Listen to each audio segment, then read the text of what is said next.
Pas de soutien-gorge, pas d'examen. En 2025, dans une université nigériane, des employés palpent la poitrine des étudiantes pour vérifier leur tenue. Une mesure choquante et bien réelle. Comment est-on arrivé là? On vous explique. En attendant, abonne-toi pour plus de contenu sur la vie étudiante. Alors la scène se passe dans l'université Olabisi Onabanjo, dans le sud-ouest du Nigeria. Dans une vidéo virale, on voit des employés empêcher les étudiantes d'entrer dans leur salle d'examen.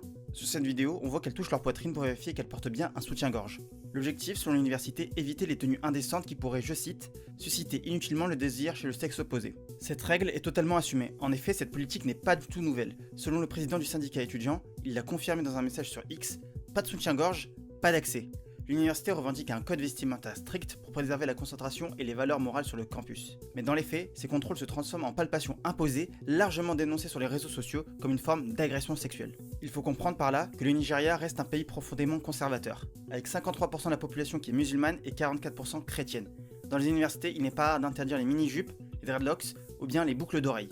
Mais cette fois, le scandale dépasse les réseaux. Beaucoup accusent l'université de sexisme et de culpabiliser les étudiantes pour des comportements jugés provoquants, sans jamais responsabiliser les hommes. Et maintenant, qu'en est-il? Face à la polémique, le syndicat étudiant affirme avoir entamé un dialogue avec l'université.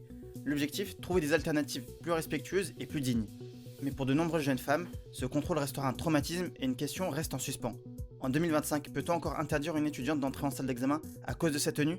Et vous, qu'en pensez-vous? Dites-le nous en commentaire et abonnez-vous pour plus d'actu étudiante.